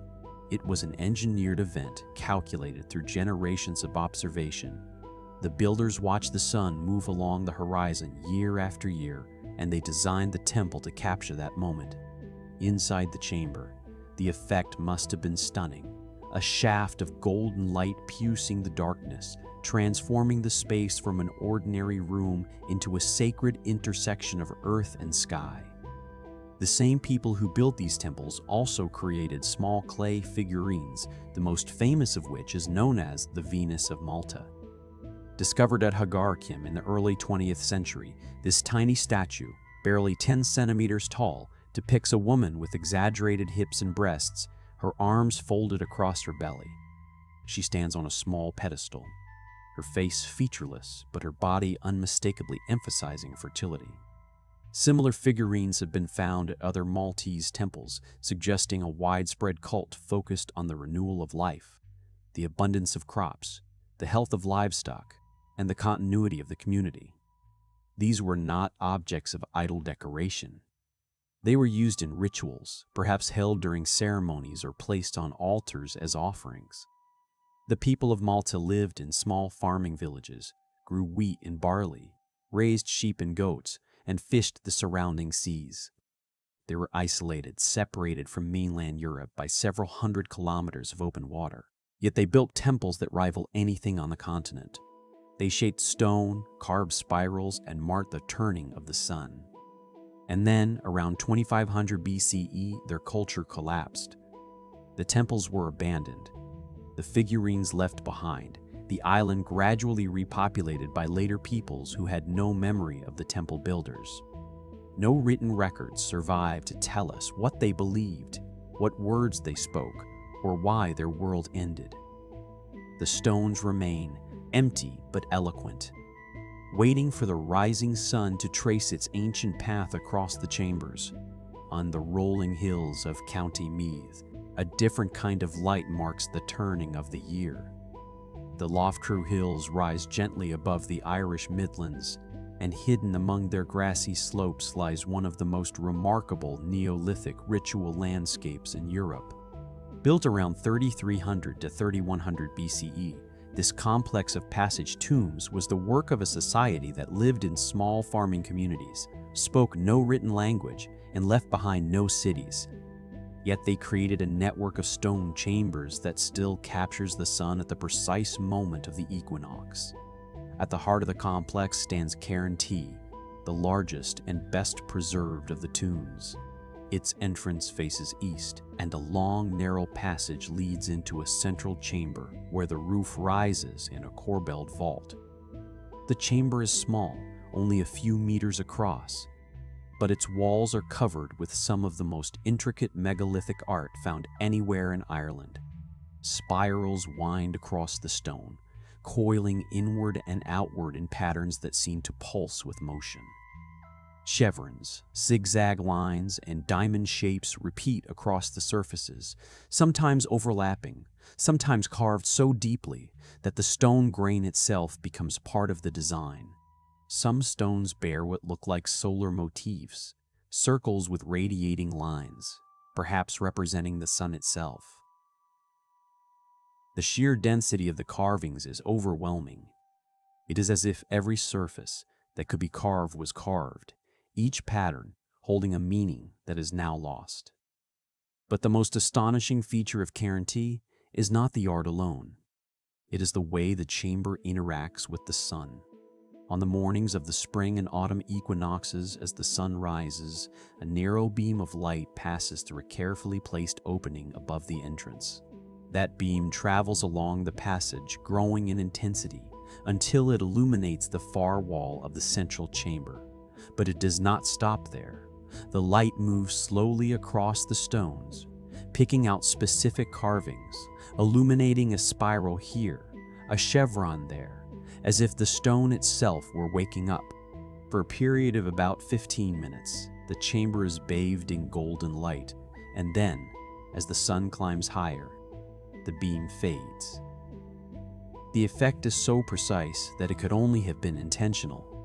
The builders had observed the sun for generations, noting exactly where it rose at the turning points of the year. They then constructed the tomb so that the light would reach the deepest part of the chamber at the very moment when day and night are equal. This alignment ties Loughcrew not just to the solar calendar, but to the broader cycles of nature, the balance between light and darkness, the seasons of planting and harvest, the rhythms of life and rest. The cairn was not merely a tomb. It was a ceremonial space where the community gathered to honor the ancestors and to renew their connection to the earth. The bones of the dead were placed here, not as a final rest, but as part of a living tradition. Generation after generation added new remains, new offerings, new carvings, each one reinforcing the bond between the living and the dead. The ancestors were not distant figures. They were present in the stones, in the light, in the stories that were passed down by word of mouth. And those stories did not disappear entirely. Local folk traditions still cling to the Lochcrew Hills. The place is known in Irish as Sliabna Cali, the Hill of the Witch, and legend tells of a giant hag who dropped the stones from her apron as she leaped from hill to hill. Another story says that the cairns are the burial places of ancient kings, and that anyone who spends the night inside on certain holy days will be granted visions or madness. These traditions, woven into the landscape, show how the memory of the sacred site persisted long after its original purpose was forgotten. The equinox gatherings still draw people today. On the appointed morning, visitors climb the hill before dawn, carrying lights and hope, and wait for the sun to weave its ancient path through the passage. The moment the beam touches the carvings, a silence falls. For a few precious minutes, the distant Neolithic past feels close enough to touch. Lochcrew is not an isolated monument. It belongs to a dense network of passage tomb cemeteries that stretches across the heart of Ireland, from the great complex at Knowth and Douth to the smaller sites at Carrowkeel and the Boyne Valley. These cairns were not built in isolation. They were placed on high ground, often visible from one another, linking the landscape into a web of sacred geography. The people who built them moved between these sites, perhaps for seasonal gatherings, forming a shared sense of identity that was tied to the rising and setting of the sun. The carvings themselves, the spirals and chevrons, are not unique to Lochcrew. They appear again and again across the Neolithic world, from the chambers of Newgrange to the stones of Knowth, from the temples of Malta to the passage graves of Brittany. This repetition suggests a common language of belief, a way of expressing the mysteries of life, death, and renewal that transcended any single community. The meaning of the symbols may be lost, but their persistence tells us that they matter deeply. They were not idle decoration. They were the vocabulary of a faith that has left no written scripture.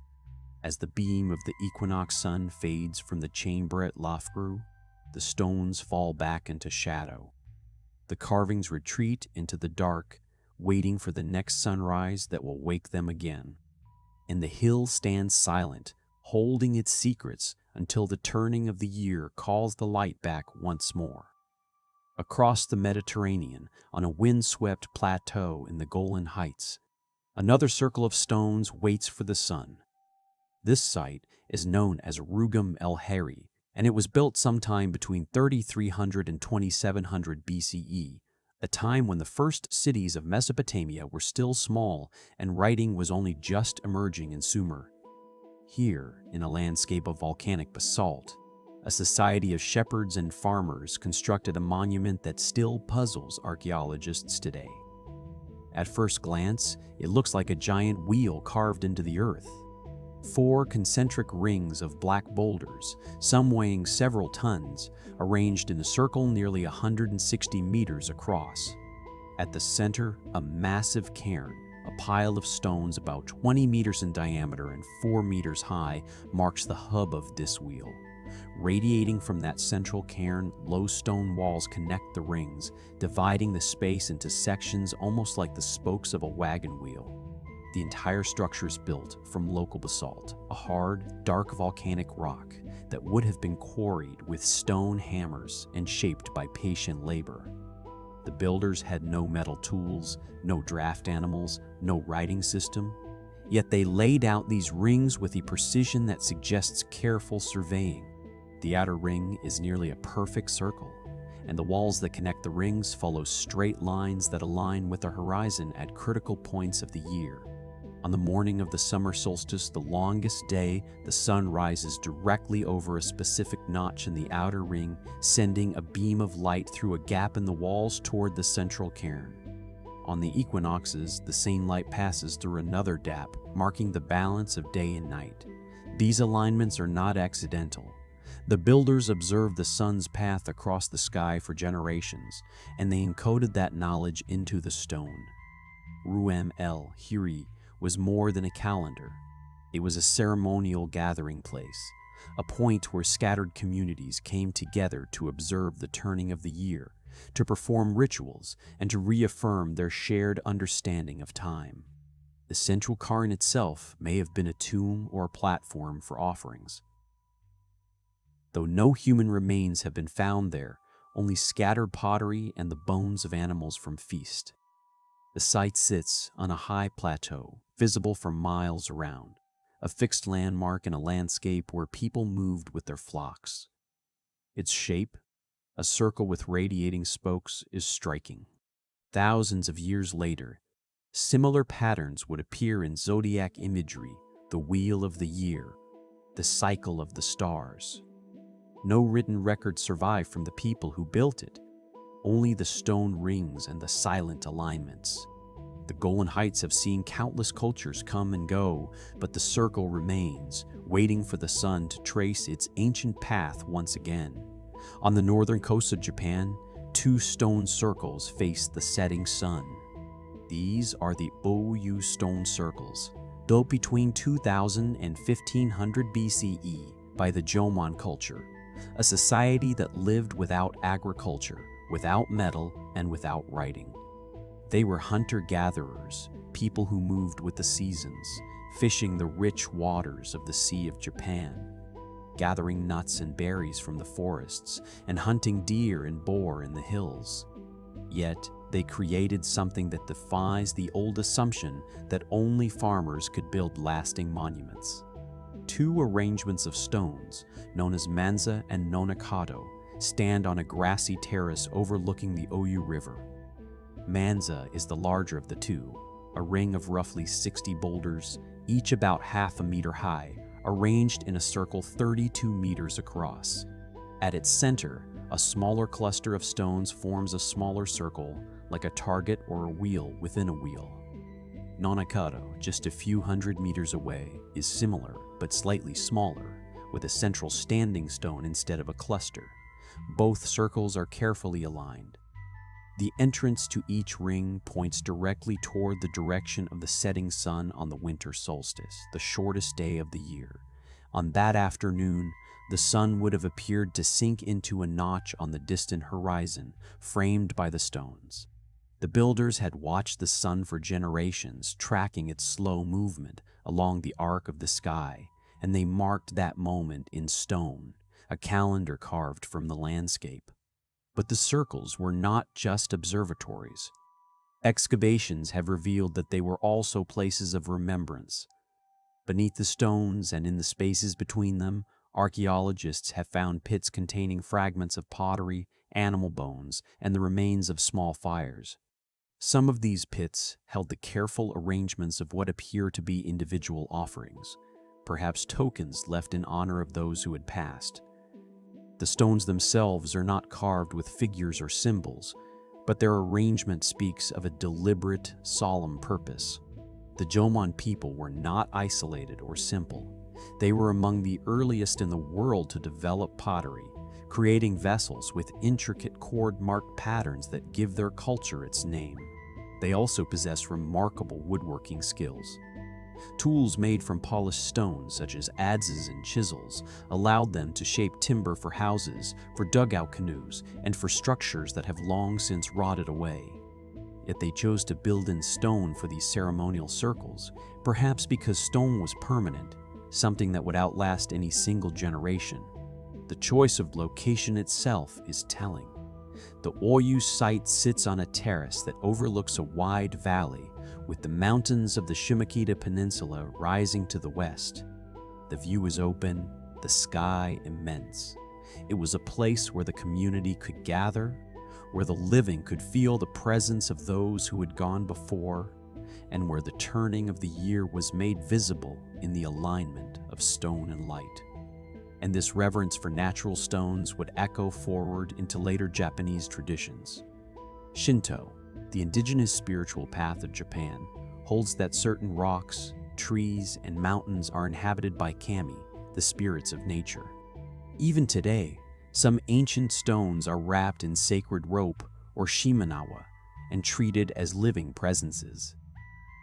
The Oyu circles may not have been directly ancestral to those practices, but they show the same impulse to treat stone as a bridge between the human and the divine.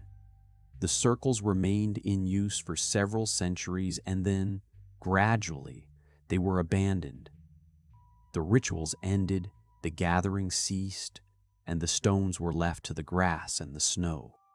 For nearly 3,000 years, they stood silent, known only to local farmers and the occasional traveler.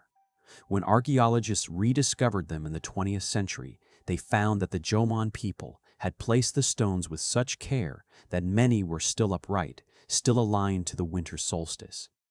The circles continue to mark the shortest day, just as they did when their builders watched the sun sink behind the distant hills, and the stones remain, waiting for each December sunset to reenact the ancient alignment. Hundreds of stone circles rise from the savanna of West Africa, stretching across the modern nations of Senegal and Gambia. These monuments form one of the most extensive ritual landscapes on the continent. Yet they remain far less known than their European counterparts. Built between 1000 BCE and 1000 CE, a span of 2,000 years, the circles were constructed entirely within societies that had no writing, no cities, and no centralized states. The builders quarried laterite, a reddish iron-rich rock, and shaped it into pillars.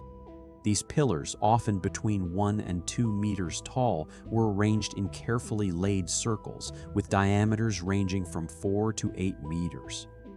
At the center of many circles, a single larger stone stands upright, perhaps marking the primary resting place of an individual of high standing.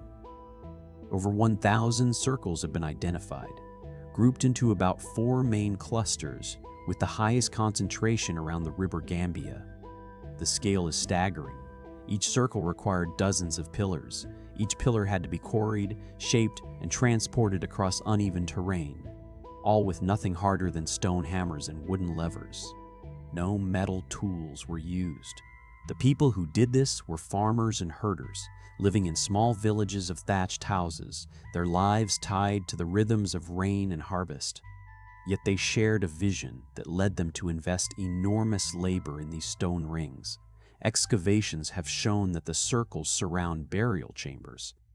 Not every circle contains a tomb, but many mark the resting places of individuals who were likely community leaders, healers, or ritual specialists.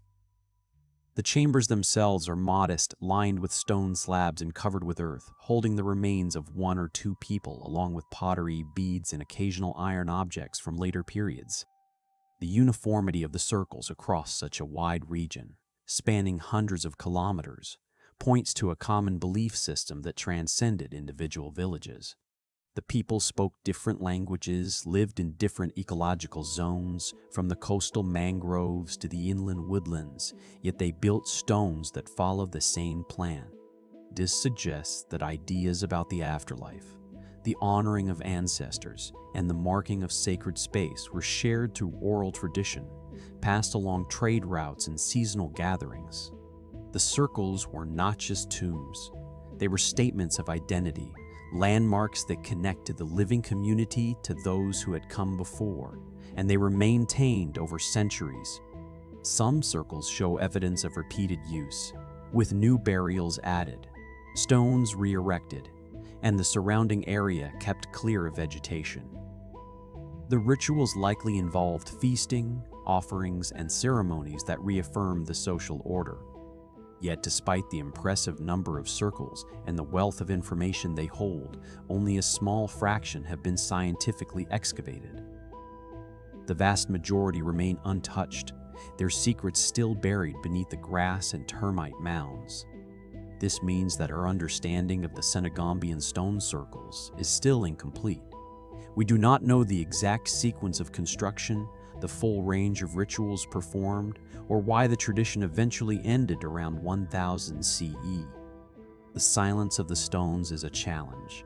Each circle is a question mark, waiting for the next generation of researchers to read the ground. High in the Rocky Mountains of Wyoming, a stone wheel marks the sky. It rests on a windswept plateau more than 3,000 meters above sea level, a place where the air is thin and the horizon stretches for hundreds of kilometers in every direction. This is the Bighorn Medicine Wheel, built around 1200 of the Common Era by the ancestors of several Plains Native American nations. The wheel is not a wheel in the mechanical sense. It is a circle of loose stones, roughly 25 meters across, with a central cairn at its heart. From that cairn, 28 lines of stone radiate outward like the spokes of a wagon wheel, connecting the center to the outer rim. The total effect is unmistakably deliberate, a geometric pattern laid out on the high alpine tundra. The 28 spokes are not random. They correspond to the number of days in a lunar cycle, the time from one new moon to the next. And the entire structure is aligned with astronomical phenomena that would have required careful observation over many generations. From the central cairn, sightlines point directly to the rising sun on the summer solstice, the longest day of the year. Other spokes align with the rising points of specific stars, including Aldebaran, Rigel, and Sirius, stars that appear at critical times in the seasonal calendar. The builders had no writing, no metal tools, no permanent settlements in this high country. They lived in mobile communities, following the herds of bison and the cycles of plant growth across the vast plains and foothills of the Rocky Mountain region.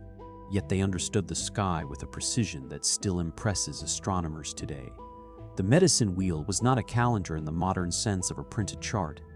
It was a living observatory built into the landscape, a tool for knowing when to gather, when to hunt, when to hold the great ceremonial dances that bound the people together. And it was not a dead monument. The Bighorn Medicine Wheel continues to hold deep spiritual meaning for the tribes of the plains. For centuries, it has been a place for vision quests, where individuals sought guidance through fasting, prayer, and solitude among the stones. It has been a site for sun dances, ceremonies of renewal and thanksgiving that honor the Creator and the forces of nature. These traditions have never fully ceased. Even today, the wheel is visited by people who come to pray, to leave offerings of tobacco or cloth, and to connect with the ancestors who first placed these stones. The wheel is one of many such structures scattered across the grasslands and mountain passes of North America. From Alberta to Montana, from Wyoming to Colorado, over 100 medicine wheels have been identified. Some are small and simple, a few stones arranged in a rough circle. Others are large and complex, with multiple rings and radiating spokes, like the Majorville Medicine Wheel in Alberta, which may be even older than the one in Bighorn. What they all share is a purpose rooted in the rhythms of the sun and the stars. They contradict a long-standing assumption in archaeology that complex astronomical knowledge and monumental ritual spaces required settled urban life, that only farmers living in cities could track the solstices and build permanent observatories. The medicine wheels prove otherwise. They were built by people who move with the seasons, who carry their knowledge in their minds and passed it down through storytelling and apprenticeship. They shaped the earth in a way that would outlast any single generation, creating a fixed point in a landscape of constant movement. The Bighorn Medicine Wheel stands at over 3,000 meters, exposed to wind, snow, and lightning. Its stones have been knocked loose by hooves and boots, reset by caretakers, and weathered by centuries of storms. Yet the alignments hold. The sun still rises over the right stone on the summer solstice. The stars still appear at the rim of the wheel at the appointed times. The wheel is not a ruin. It is a still, active connection between the people and the cosmos, a reminder that the human desire to understand the sky does not depend on cities or writing. It depends only on looking up again and again until the patterns reveal themselves. And in the silence of that high plateau, the wheel continues to turn year after year, asking a question that has no written answer, but is felt in every stone. What does it mean to read the sky when you have no words? On a grassy hillside in County Cork, a smaller circle waits for the winter sun. This is the Drombeg Stone Circle, built between 1100 and 800 BCE during the Bronze Age, but still centuries before any written records appeared in Ireland. It is modest in size compared to the great rings of Avebury or the passage tombs of the Boyne Valley, yet it has survived the millennia with remarkable integrity.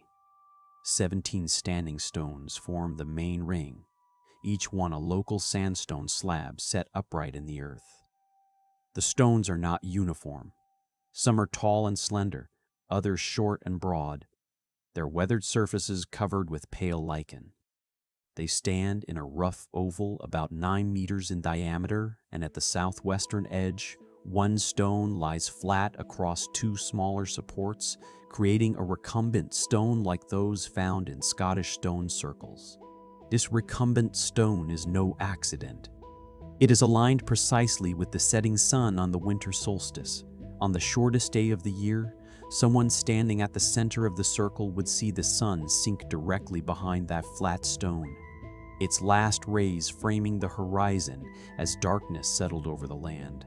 The alignment is not as dramatic as the beam of light that illuminates Newgrange, but it is no less deliberate. The builders knew the path of the sun through the seasons, and they chose this spot to mark the turning point.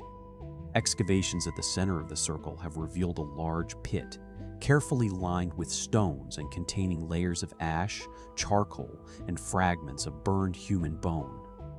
These are the remains of cremation ceremonies, rituals that involved fire and the respectful handling of the deceased. The pit also held the bones of cattle and pigs, along with broken pottery, evidence of feasts that accompanied the cremations.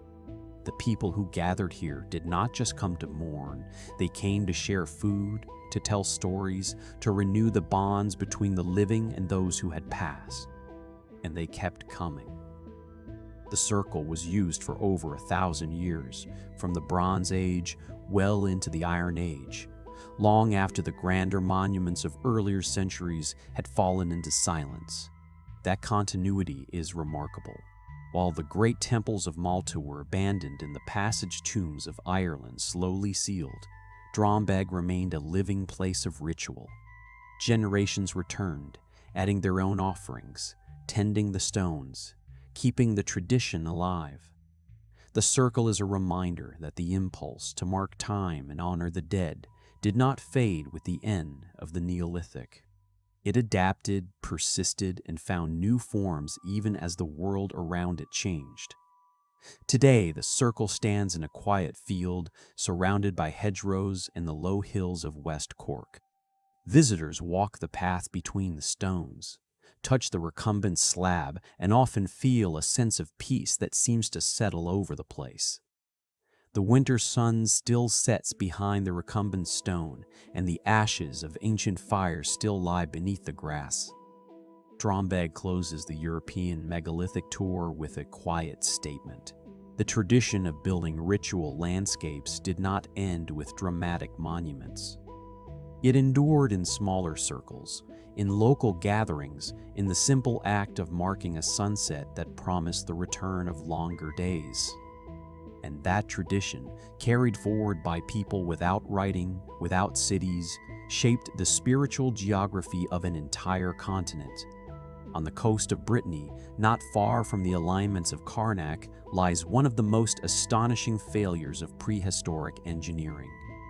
The Grand Menhir Brise, the great broken standing stone of Lokmariakar, was once a single block of granite 20 meters tall and weighing an estimated 280 tons. That is heavier than a fully loaded Boeing 747. It was quarried from a nearby outcrop and erected around 4500 BCE, making it the largest single stone ever moved by human hands in the entire Neolithic world. And then, at some point in prehistory, it fell. The monolith broke into 4 massive fragments that still lie where they landed, scattered like the pieces of a giant puzzle. Even in its broken state, the Grand Menhir is a humbling sight. The largest fragment alone is over 11 meters long and lies embedded in the grass, its surface scarred by the impact of its fall. Local legend once said it was struck by lightning or toppled by an earthquake, but the cause remains unknown. What we do know is that the effort to raise it was staggering. Quarrying that block from the granite bedrock, pulling it across several kilometers of rugged terrain, and lifting it upright would have required hundreds of people working in coordination for months, perhaps years.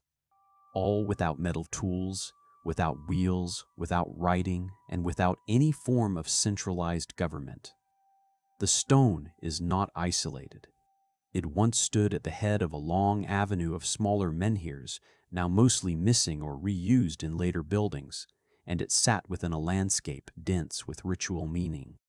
Nearby lie the Table des Marchands, a massive dolmen whose capstone is a broken fragment from another giant menhir, and the Argra tumulus, an earthen mound that covers a stone chamber. The entire area around Lovmaria Core was a ceremonial zone where communities gathered for events that we can only guess at. The enormous size of the Grand Menhir suggests it was more than just a marker. It could have been a territorial statement, visible from across the bay, a landmark that told passing boats that this was sacred ground. Or it could have been an astronomical sightline, perhaps aligned with the moon or a distant hill that marked the solstices. Whatever its exact purpose, the stone was a declaration of collective power and shared belief. It said that these people, without kings or scribes, could reshape the world. And even after it fell, the broken pieces remained sacred. No one removed them. No one tried to wreck them. They were left as a monument to an ambition that outran its own strength, a reminder that the will to build something greater than oneself is older than any city, older than any written word. The Grand Menhir Brise is the last stop on this journey across 25 ritual landscapes. It stands as a final, silent witness to the truth that runs through every site we have visited. Before there were kings, before there were scriptures, before there were streets and walls and markets, there were people who came together to shape the earth and sky into something that held meaning.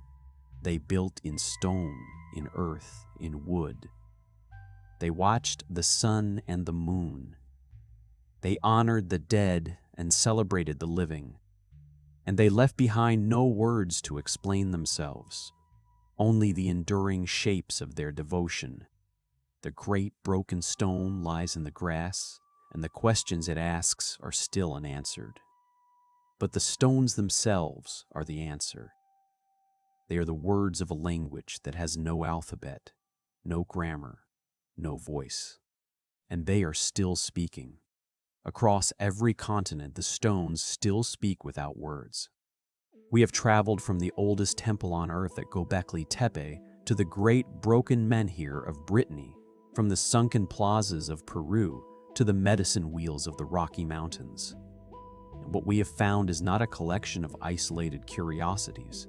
It is a global pattern, a shared human impulse that emerged independently on every inhabited continent.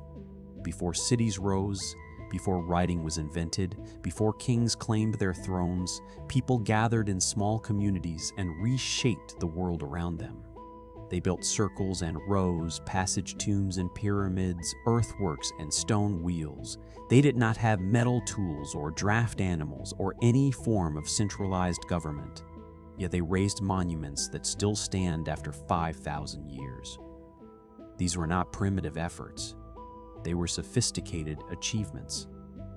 Their builders tracked the sun and moon with precision, aligning their stones to the solstices and equinoxes, to the rising of specific stars, to the rare extremes of the lunar cycle.